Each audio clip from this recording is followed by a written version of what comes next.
In today's take, I want to talk about the Los Angeles Clippers. I want to talk about where it gets tricky for them going into the rest of the season and where it gets tricky for them in the next several games. Now, before we get into that, though, please like, subscribe, also hit the notification bell so you can get the newest and the bonus content first. We put out content every day, so you won't miss any content here. Let's just go ahead and jump right in.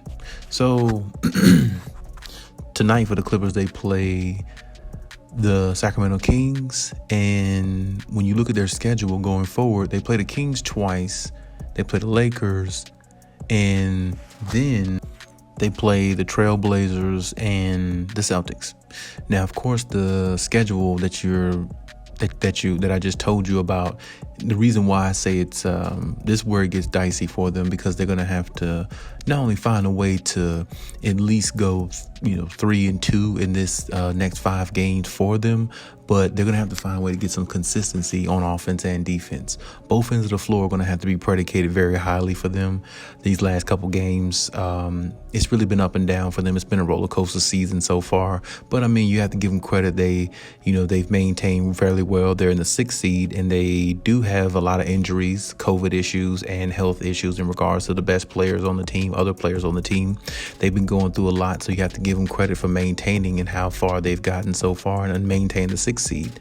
But I mean, it's a lot of basketball to go, and when you look at them playing against a team tonight like the Kings, who has beaten the Lakers, and they just lost to the Lakers last night, I believe, but they beat them in 3 overtimes a few nights ago, so they're definitely capable of beating the Clippers. The Clippers are going to have to play more sound basketball and have more ball movement, because the shooters that they have on the Sacramento Kings, especially Buddy Hield, can definitely catch fire really quick, and along with De'Aaron Fox getting to the paint the way he wants to, it could definitely be a long night for the Clippers if they allow the Kings to do anything they want to do.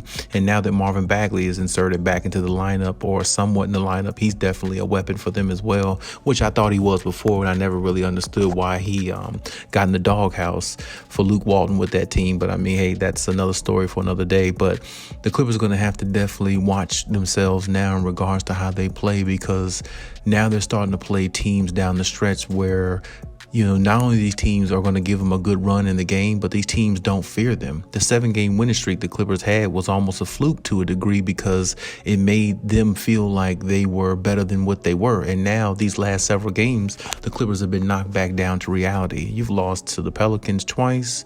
You've lost to Cleveland. You've lost to Memphis, even though Memphis is going pretty strong right now.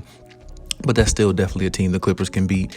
And, you've had some other losses in there that you actually could have won against, maybe some good competition. You just weren't able to, like the game against the Bulls. They had an opportunity to come back and win that game, but of course they weren't able to. But it's just the little things that's, hurting the Clippers that's becoming big things. Turnovers was more of a minor thing last year when you think about the Clippers, because they had Kawhi Leonard and they had a top 5 player who made up for a lot of the issues that they have and they continue to have. But now that they don't have him, now it makes it seem like they're just a mediocre team at best. And when you look at them play against superior competition and competition that's not that good, they look the same on both sides. A lot of times they're taking a lot of jumpers, a lot of isolation basketball, not a lot of talking on defense, not a lot of understanding where everybody's supposed to be, and not a lot of camaraderie on the floor when they're out there playing against the opposing team. It just doesn't look like a team together when you look at the Clippers when they play certain teams. Now, if they're beating up on little brother competition, the teams they're supposed to beat, they're finding ways to lose those type games now, rather in the earlier part of the season they were winning those games for the most part up until the Cleveland issue happened. But other than that, I mean, you had to give the Clippers credit for what they've done in the 7-game winning streak. But since they've been 5-6 in their last 11 games, and it just hasn't looked like good basketball, it hasn't looked like championship level basketball, it hasn't even looked like playoff basketball. So honestly, what they've been playing lately looks like playing tournament basketball. Just play until the odds run out for you and see where the dice fall. And that's exactly how the Clippers have been playing, and that's what's going to get them beat going forward if they don't get Kawhi Leonard back anytime soon, or they don't find a way to figure out how to be more effective on both ends of the floor to give themselves a better opportunity to win games, rather than having teams go in their house who don't even belong on the same floor with them and beat them, embarrass them in front of their fans, putting up 120 23 points, while the Clippers only score 104 against a team like the Pelicans, who don't even have their superstar. It's just really utterly, pathetic basketball. And when you look at it from that perspective, they're going to have to find a way to be more effective on both ends, but also get, the key cogs going. Reggie Jackson's going to have to put in a little bit more. Marcus Morris going to have to be more aggressive.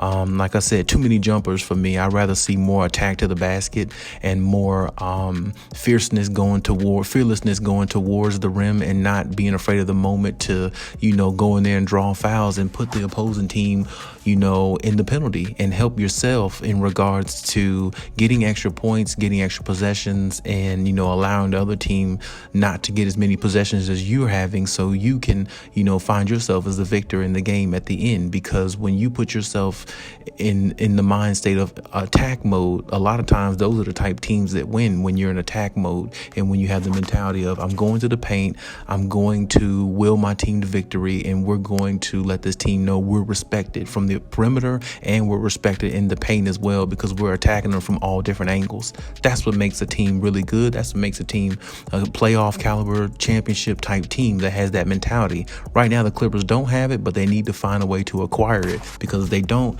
they'll find themselves losing to teams like the Kings and other lowly seeded teams, and they'll find themselves losing to the better competition as well. And then they might not even be middle of the pack. They might be a team that's looked at on the outside of the playoffs looking in, and that's not where they want to be if they have any aspirations of winning any championships, along with having any aspirations for Kawhi coming back to help them win a championship. It's just not something that they can allow to happen. And Ty Lue's going to have to be able to pull the right strings to get these guys going, and they're going to have to understand that when you play this game, you have to play it at a high level, and you have to believe that you're going to play at a high level, and you have to go out there and put it on display. You can't talk it, because if you do, other teams are going to go out there and embarrass you and show you what you're putting out there is the wrong message. You're not as good as you say you are. You're just a fraud, and that's not what the Clippers want to be looked as. So they're going to have to go out these next several games and try to string together some big wins, and show a little bit more chemistry and a little bit more effort and a little bit more ball movement, and show a lot less effort on the turnovers, because that's going to get you beat every time. And then the Clippers will find themselves in a world of trouble going forward. But hey, that's my take on the situation. Leave any comments in the comment section as always. And hey, Cali out.